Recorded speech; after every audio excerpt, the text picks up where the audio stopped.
Hello friends, price action Telugu ఛానల్లోకి మన మిత్రులందరికీ స్వాగతం. ఈరోజు యుఎస్ ఎలక్షన్స్ రిజల్ట్స్ అనేది రావడం జరిగింది. సో ట్రంప్ గారికి 264 మెజారిటీ ఉండగా హారిస్ గారికి 214 దాకా ఉంది అప్రాక్సిమేట్గా. సో వీళ్ళిద్దరికి మధ్య వ్యత్యాసం చాలా ఎక్కువగా ఉంది కాబట్టి సో అఫీషియల్గా అయితే ఇంకా కన్ఫర్మేషన్ రాలేదు. బట్ మనం ట్రంప్ గారు విన్ అయినట్టుగా ఒక కంక్లూజన్ అయితే తీసుకోవచ్చు. అయితే ఫ్రెండ్స్, యుఎస్ ప్రెసిడెన్షియల్ ఎలక్షన్స్కి చాలా ఇంపాక్ట్ అవుతూ ఉంటాయి. ఓన్లీ యుఎస్ మార్కెట్సే కాకుండా ఎమర్జింగ్ మార్కెట్స్ ఏవైతే ఉన్నాయో చైనా, ఇండియా, బ్రెజిల్ ఇవి కూడా చాలా ఎక్కువగా వోల్టైల్గా ఉండే అవకాశం ఉంది. ఓవరాల్గా ఇప్పుడు రిపబ్లికన్ క్యాండిడేట్ ట్రంప్ గారు రావడం అనేది జరిగితే కొన్ని సెక్టార్స్కి పాజిటివ్గా ఉంటుంది, కొన్ని సెక్టార్స్కి నెగిటివ్గా ఉంటుంది. వాటి గురించి మనం డిస్కస్ చేద్దాం. అయితే ఫ్రెండ్స్, ముందుగా ఏంటంటే ఎక్స్పోర్ట్స్, ఇంపోర్ట్స్ ఇంపాక్ట్ అయ్యే అవకాశం ఉంది. జనరల్గా ఏంటంటే హిస్టారికల్గా మనం అబ్జర్వ్ చేసుకున్నట్టయితే, అంటే హిస్టరీని తీసుకున్నట్టయితే చైనా మీద ఆంక్షలు ఎక్కువగా విధించడం అనేది జరిగింది. అదే కంటిన్యూ అయితే కనుక చైనా వాళ్ళు ఎక్కువగా ఆటో యాన్సిలరీస్ అంటే auto parts and auto components అంటాం కదా. అయితే ముందుగా మనం ఎక్స్పోర్ట్స్, ఇంపోర్ట్స్ గురించి మాట్లాడుకోవాలి. అంటే మన దేశం నుంచి చైనాకి కానీ, మన దేశం నుంచి అమెరికాకి కానీ ఎక్స్పోర్ట్స్ చేస్తూ ఉంటాం, అక్కడి నుంచి మనం ఇంపోర్ట్ చేసుకుంటూ ఉంటాం. అలాగే వీళ్ళు చైనాతో కూడా ఎక్స్పోర్ట్స్, ఇంపోర్ట్స్ జరుగుతూ ఉంటాయి, ట్రేడింగ్ అనేది జరుగుతూ ఉంటుంది ఇద్దరి మధ్య. ఆ ట్రేడింగ్ కొంత హాల్ట్ అయ్యే అవకాశం ఉంది. ఎందుకంటే ప్రీవియస్గా మనం గత చరిత్ర అనేది చూసుకున్నట్టే చైనా వాళ్ళ ప్రోడక్ట్స్ మీద కొంత ఆంక్షలు అనేది స్ట్రాంగ్గా విధించడం అనేది జరిగింది. సో ఈసారి కానీ అలాంటిదే జరిగితే ఇండియన్ కొన్ని కంపెనీస్ ఏవైతే ఉన్నాయో వాటికి బెనిఫిట్ అయితే ఉండే అవకాశం ఉంది. అటువంటి వాటిల్లో మనం సెక్టోరియల్గా చూసుకున్నట్లయితే ఆటో యాన్సిలరీస్ పార్ట్స్ కానీ డిమాండ్ ఉంటుంది. దాని తర్వాత కెమికల్ కంపెనీస్ ఏవైతే ఉన్నాయో దానికి కూడా డిమాండ్ ఉంటుంది. అండ్ సోలార్ మ్యానుఫ్యాక్చరింగ్ కంపెనీస్ ఏవైతే ఉన్నాయో వాటికి కూడా డిమాండ్ ఉండే అవకాశం ఉంది. ఇక రెండో విషయం మనం తీసుకున్నట్టయితే వాళ్ళు ఏంటంటే ఎక్కువగా ఫాజిల్ ఫ్యూయల్ అనమాట, అంటే న్యాచురల్గా దొరుకుతుంది కదా, వాటి మీద ఎక్కువగా రిలే అవ్వాలి, వాటిని ఎంకరేజ్ చేస్తూ ఉంటారు. సో ఇటువంటిది అనేది జరిగిందనుకోండి, ముఖ్యంగా హెచ్పిసిఎల్, బీపీసీఎల్, ఐఓసి కంపెనీ ఇటువంటివి and Mahanagar gas limited, Indraprastha gas limited ఇటువంటి కొన్ని కంపెనీస్ ఉన్నాయి. సో ఇవి ఫాజిల్ అండ్ న్యాచురల్ గ్యాస్ కాబట్టి వీటికి కూడా కొంత ఇండైరెక్ట్గా అనమాట కొంత పాజిటివ్ బూస్ట్ అనేది లభించే అవకాశం ఉంది. ఎందుకంటే వాళ్ళు ఎక్కువగా న్యాచురల్ ఫాజిల్స్ ఏవైతే ఉన్నాయో వాటిని అంటే ముడి పదార్థాలు వాళ్ళు వెలికి తీయటం, క్రూడ్ ఆయిల్ కానీ, న్యాచురల్ గ్యాసెస్ కానీ అవి పెరుగుతాయి అన్నమాట.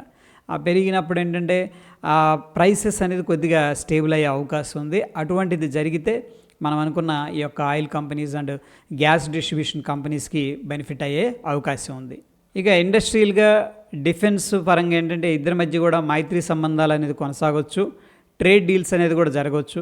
ముఖ్యంగా డిఫెన్స్కి సంబంధించిన టెక్నాలజీ వాళ్ళు కన్నా మనకు షేర్ చేసి, ఎందుకంటే ఇచ్చిపుచ్చుకోవడం అనేది కూడా విస్తరించవచ్చు అనేది జరుగుతుంది.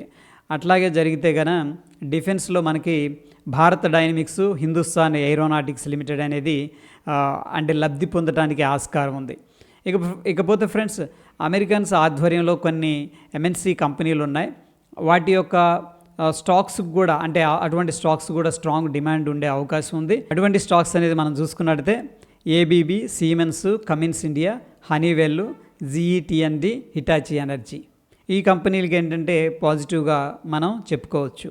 అయితే ట్రంప్ గారు కార్పొరేట్ ట్యాక్స్ తగ్గిస్తారు అన్న ఇది కూడా ఉంది కాబట్టి ఒకవేళ కార్పొరేట్ ట్యాక్స్ అక్కడ తగ్గిస్తే మన సర్వీసెస్ ఎక్కువగా అక్కడ ఏమున్నాయంటే ఐటీ అండ్ ఫార్మా అనేది చాలా స్ట్రాంగ్ ఫుట్ ప్రింట్ ఉంది కాబట్టి మన వాళ్ళు బిజినెస్ చేస్తే కూడా కార్పొరేట్ ట్యాక్స్ తక్కువ కడతారు.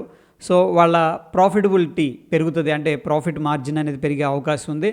సో డెఫినెట్గా ఏంటంటే ఐటీ సెక్టార్స్కి అండ్ ఫార్మా సెక్టార్స్కి ఇది మనం పాజిటివ్ అని చెప్పేసి చెప్పుకోవచ్చు. కొన్ని డిసడ్వాంటేజెస్ విషయానికి వస్తే ముఖ్యంగా ఏంటంటే ఫ్రెండ్స్, అక్కడ యుఎస్ డాలరు స్ట్రెంత్ అవ్వచ్చు, ఎందుకంటే రేట్ కట్ జరగవచ్చు, యుఎస్ ఎకనామీని స్టిమ్యులస్ చేస్తూ ప్యాకేజెస్ అనేది ప్రకటించవచ్చు. ఇటువంటిది జరిగితే కానీ ఏమవుతుందంటే డాలర్ స్ట్రెంత్ అవుతుంది. డెఫినెట్గా ఆల్రెడీ ఇండియన్ రూపీ అనేది వీక్గా ఉంది, ఇంకా వీక్ అయిపోతుంది.